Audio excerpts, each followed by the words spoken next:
Ya, ya. Datuk, darurat ni apa sebenarnya? Kita pun yalah tak berapa faham. Dahlah benda ni jarang berlaku. Berlaku kita pun tak faham. Tengok macam tak darurat pun.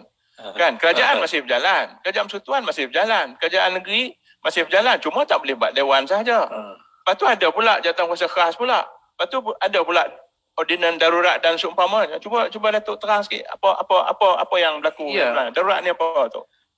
Pertama, kita agak masyarakat pun jadi keliru bila mendapati pengisytiharan darurat yang dicadangkan oleh Yang Berhormat Perdana Menteri kepada Yang di-Pertuan Agong untuk kononnya bagi menangani masalah COVID-19 di negara kita.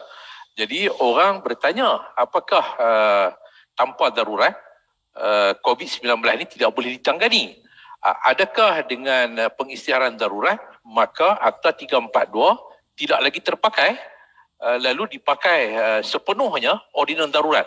Tidak juga, sebab sebaliknya di sebalik pengisytiharan darurat ni Akta 342 tetap masih diguna pakai untuk menangani permasalahan-permasalahan yang berkaitan dengan COVID, sama ada dari sudut penjagaan kesihatan, penjarakan, penentuan SOP dan sebagainya, semuanya melalui cadangan yang dibawa oleh Kementerian Kesihatan kepada MKN, dan kemudiannya semuanya akan dilaksanakan apa sahaja peraturan-peraturan tersebut di bawah Akta 342. Jadi orang tak nampak apakah keperluan darurat dan apa sebenarnya yang nak dilihat oleh kerajaan daripada pengisytiharan darurat tersebut. Jadi maka timbullah persepsi yang mengatakan bahawa darurat ini, pengisytiharan darurat ini bukan untuk menangani COVID tetapi menangani masalah pandemik politik 109 yang dihadapi oleh Perdana Menteri, sehingga Perdana Menteri ini dilabel sebagai Perdana Menteri 109 ataupun Perdana Menteri tak cukup bilang. Perdana Menteri tak cukup bilang, maknanya tak ada bilangan yang boleh mengabsahkan dia sebagai seorang Perdana Menteri. Jadi tak salah untuk orang buat satu tanggapan, sebab itulah dia yang dilihat kerana alasan yang diberikan untuk menangani permasalahan COVID ini langsung tidak menepati. Malah sebaliknya, kalau kita lihat bila kegagalan Tan Sri Muhyiddin ini untuk nak cuba mengaitkan darurat itu dalam nak menangani COVID, tidak berjaya, dia tak berjaya, rakyat menolak, lalu digunakan alasan agama melalui PAS, pendirian kenyataan yang dibuat oleh Presiden PAS, oleh pemimpin-pemimpin PAS untuk nak menghalalkan pengisytiharan darurat tersebut.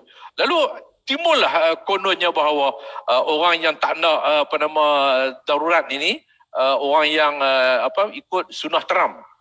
Orang ikut sunnah Trump.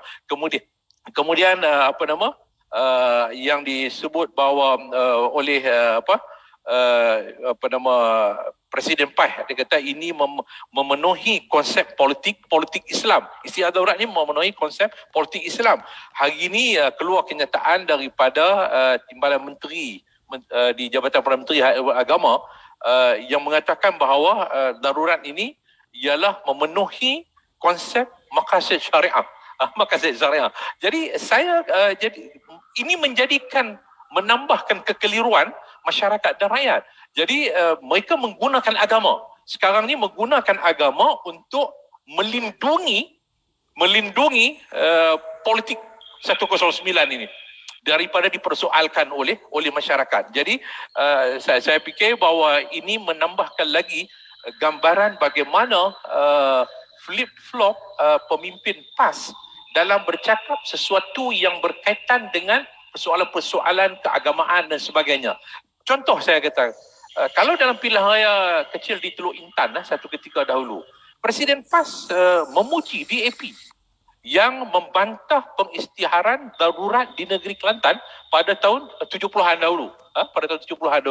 Jadi pada waktu itu dia memuji DAP. DAP lah satu-satunya parti politik yang membantah pengisytiharan darurat di negeri Kelantan. kata Haji Hadi bahawa Kelantan bukan milik DAP tapi Kelantan milik PAS, tetapi DAP sanggup untuk menolak pengisytiharan darurat tersebut di negeri Kelantan. Jadi hari ini dia menyatakan bahawa pengisytiharan darurat ini berlandaskan konsep politik Islam. Mereka mengatakan bahawa memenuhi maqasid syariah. Satu ketika dahulu saya nak tanya, adakah kenyataan Haji Hadi ini pada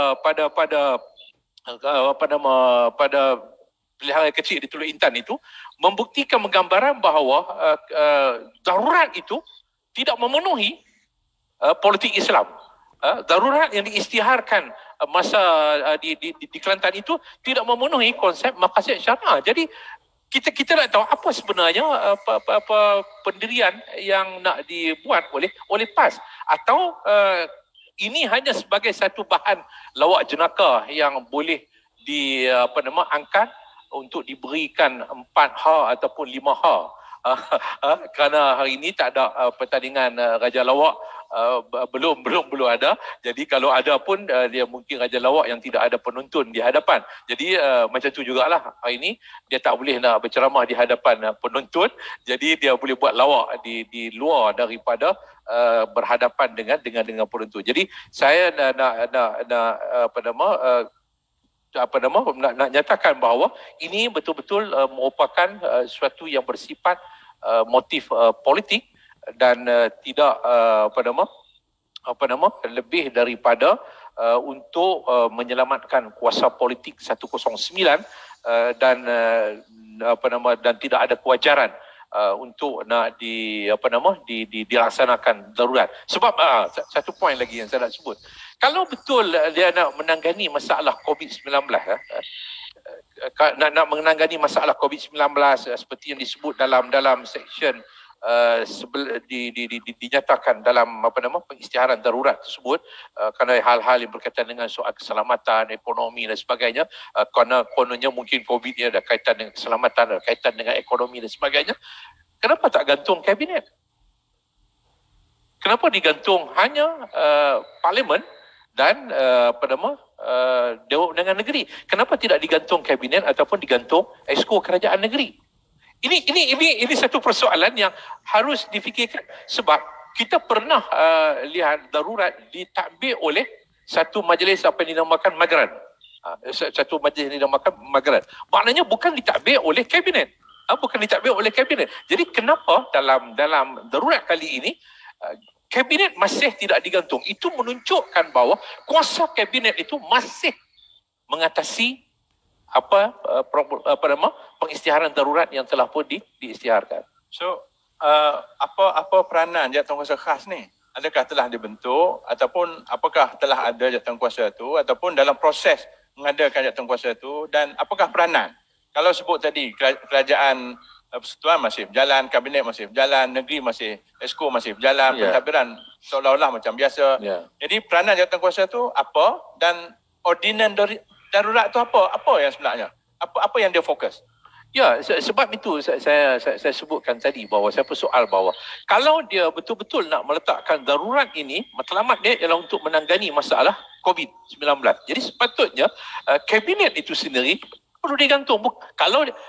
Kalau dia boleh menggantung parlimen, institusi yang paling yang tinggi selepas daripada yang di-Pertuan Agong, selepas di-Pertuan Agong, institusi parlimen merupakan institusi yang paling tinggi.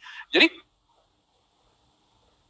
kalau dia boleh gantung parlimen, boleh gantung badan legislatif ini, kenapa dia tidak boleh menggantung badan eksekutif? Sebab macam saya sebutkan tadi bahawa kita pernah melalui proses darurat suatu ketika dahulu melalui Magran, melalui Magran yang tidak ditadbir oleh kuasa eksekutif, dan sekarang ini dilihat bahawa kuasa eksekutif itu masih boleh mengatasi kuasa ordinan darurat tersebut. Jadi ini bagi saya bahawa peranan jawatankuasa ini saya tak pasti sama ada dia telah dibentuk ataupun tidak.